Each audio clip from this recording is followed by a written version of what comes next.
Hi guys! Welcome back to my YouTube channel at kung bago ka pa lang dito, don't forget to like, subscribe, and share this story sa mga kakilala nyo mahilig makinig ng mga horror stories.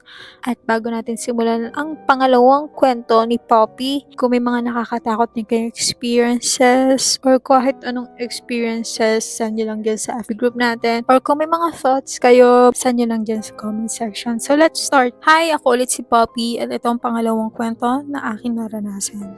Unrelated sa bahay ng mga pinsan ko pero may isa pa akong experience na ako mismong nakaranas. This happened around 2019 during the 3-day youth camp in Laguna. Malawak yung venue, mostly open grass field with a very few trees. Pero kapag naglakad ka papalayo sa main area, may bahagi na pababa ang terrain at mas marami ng puno. Doon makikita ang 200 papunta sa swimming pool.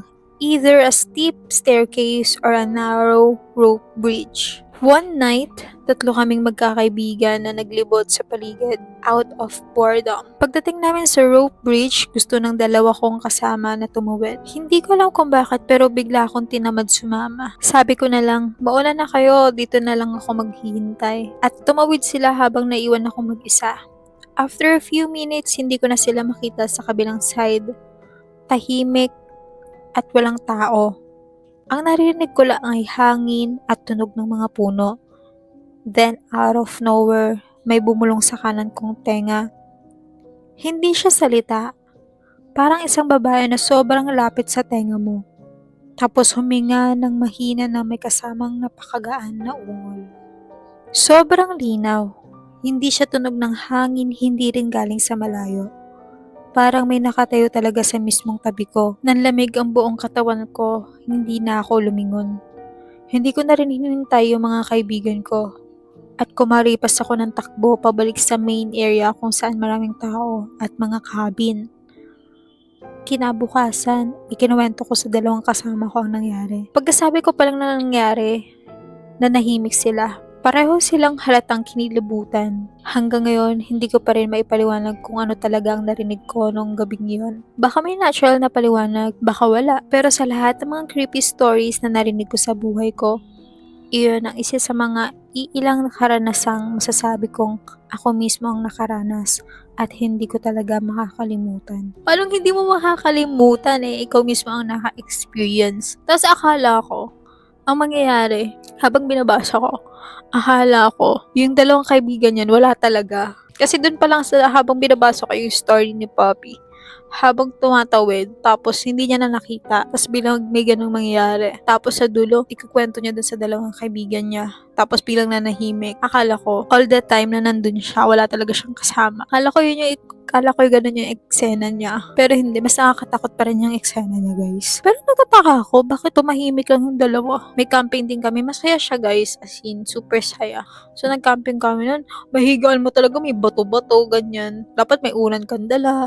Provided lang ng company is yung tent mismo. So, bahala na kayo dyan kung anong unanan nyo. May pool, pero nag-swimming lang yata kami, 15 minutes, ganun. Tapos, pinaalis na rin kami agad. Tapos, yung mga trails, ang dami ko na-experience talaga doon na, nag-enjoy naman ako. Tapos, pag-jogging kami. Maganda nga siya talagang kasama sa, pag-aaral. Pero, wag naman masyadong mahal. Pagkano yata binayaran namin doon? 4,000 yata? Halos 5,000. 5,000 ba o 6? Mahal. Mahal siya, guys. So, ang dami namin ginawa doon talaga. Sumayo kami, exercise. Marami talaga kami activities na ginawa doon. Pero masaya siya. Tapos may moments na habang nagsasaing kami, umikot kami sa area. Maganda naman yung area. Pang camping talaga siya. Tapos ang maganda doon, out of kayo, gadgets kayo. Hindi talaga kayo pwede mag-phone. Kapag tapos ng activities, yun, pwede na kayo mag-cellphone. Pag tapos na yung activities nyo, magla-lunch na kayo. Kayo pag gagawa ng lunch.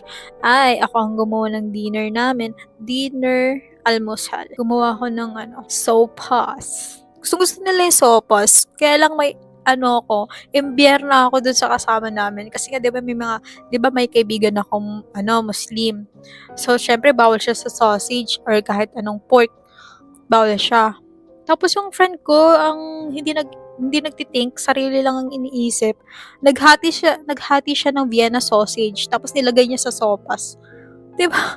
Eh, di hindi tuloy nakatikim yung friend ko. Gustong-gusto pa naman niya yung luto ko din. Nalungkot siya, kakainis. Pero yun, tapos lahat kami ano, kayo gagawa ng apoy. Basta camping talaga siya, masaya siya guys. Kapag ano, kung ako magkakaroon ako ng anak, gusto ko siya ipa-try sa ganun. Para ma-experience niya naman ganung activity. Or di kaya, ano, kayo-kayo na lang with the family. Diba? Basta totoong camping, hindi yung camping na may kalan kayo. Hindi, dapat gagawa kayo ng apoy talaga mismo. Ganyan. Okay, malayo na yung kwento natin sa kwento ni Poppy. Pero shinare ko lang ba. Pero wala naman akong na-experience na nakakatakot sa camp namin. Pero yun, again, hindi na dapat umiikot-ikot kung saan-saan. Tapos magpapaiwan ka. Sa bagay, kahit ako rin naman eh. Ano ba kasing gagawin mo sa kabilang side ng rope, 'di ba? Makikita mo naman during night, ay during day, makikita mo na may itsura niyan. So kung may mga ganun din kayong experiences, katulad ng story ni Poppy, somewhere, ibang lugar, na-experience yung ganyan, nakakatakot ng experience niya.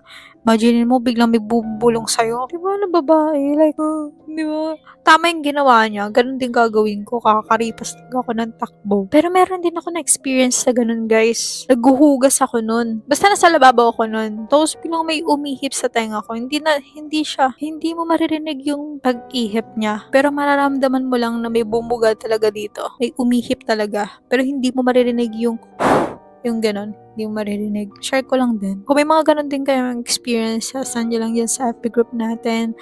Or kung may mga naiisip kayo, thoughts, send nyo lang yan sa comment section. So yan, again, see you when I see you. XOXO. Bye-bye!